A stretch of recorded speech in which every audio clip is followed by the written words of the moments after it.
Bonjour Axel. Bonjour Philomé. Vous allez nous parler, comme d'habitude, de vos coups de cœur, de vos premières. On commence avec un premier roman d'un jeune auteur français. Il traite du thème des migrants en littérature et vous l'avez rencontré. Oui, il s'appelle Mathieu Falcon et il a publié à la fin de l'année 2018 son premier roman, Un bon samaritain, chez Gallimard. Et il aborde en fait la crise des migrants en littérature, avec humour et sans faux-semblant. Alors ce sont des ingrédients suffisamment rares pour qu'on puisse s'y pencher. Et une fois qu'on s'y est penché, on réalise vraiment qu'il a une écriture vraiment très intéressante et une vraie plume. Ce livre, en fait, il raconte l'histoire d'un prof d'université qui est bon vivant, qui est cultivé, qui est libre d'esprit, qui mène une vie bourgeoise et qui, un soir, sur un coup de sang, décide de faire monter les 3 personnes qui dorment en bas de chez lui, qui sont 3 migrants. Et sa vie va en être bouleversée parce que rien ne va se passer comme il s'y attendait. Et cet homme, en fait, il croit dur comme fer à l'action, à l'humanité de son geste, aux échanges que cela peut créer. En gros, c'est un bon samaritain, comme l'indique le titre. Et il y a beaucoup d'humour dans ce texte sur un thème qui n'est pas vraiment facile. Et je lui ai demandé pourquoi est-ce qu'il avait choisi cette tonalité, et voici sa réponse. J'ai voulu l'aborder sur le thème en faisant une espèce de farce satirique, donc sur le thème de l'humour. Et je pense que c'est la meilleure manière d'en parler, c'est-à-dire de parler d'un sujet sérieux sans se prendre au sérieux. On est dans une société aujourd'hui où c'est très compliqué. Alors il y a beaucoup de gens qui font des leçons de morale. On a toujours de grandes idées pour faire beaucoup de choses. On est tous un peu comme ça. Et à la fois, de l'autre côté, il y a des gens qui agissent.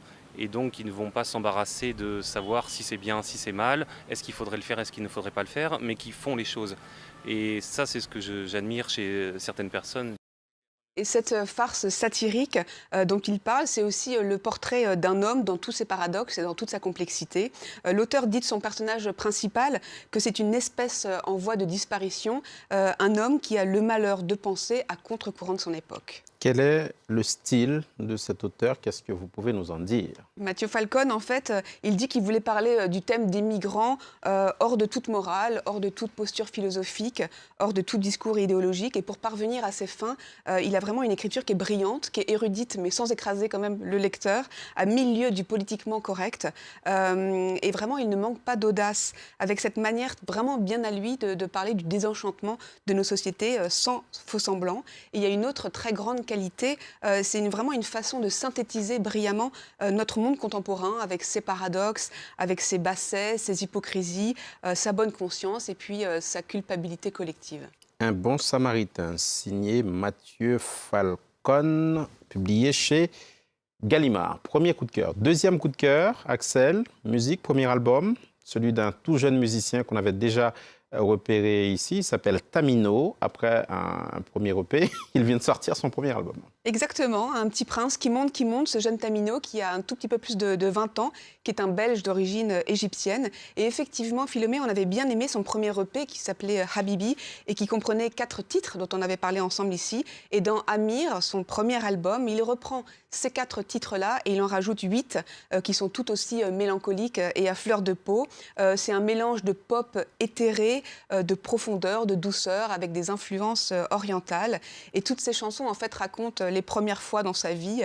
Alors évidemment, c'est fait pour nous, pour cette chronique qui raffole des premières fois. Et on va écouter le premier titre de l'album qui s'appelle donc Habibi et qui était aussi dans son mini-album. Écoutez.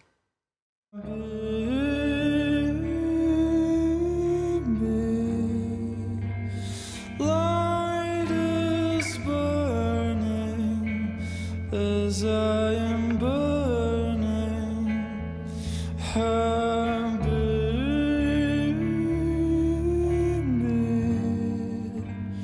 Light is burning as I am yearning.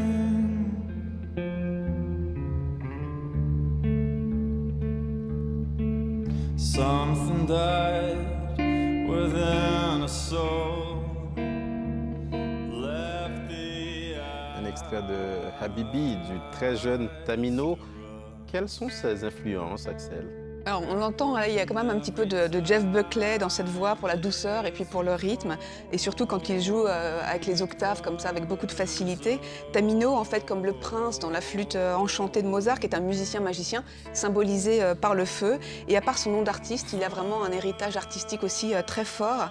C'est le petit-fils de Mouram Fouad, qui est un acteur et interprète égyptien, qui est réputé pour son engagement et sa poésie. Et quant à son inspiration, eh bien, il la puise aussi bien dans la musique arabe que dans le folk romantique.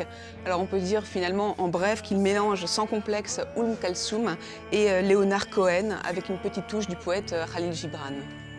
Merci Axel Simon pour ces coups de cœur. Tamino, Habibi, merci beaucoup. C'était l'instant culture dans Paris Direct.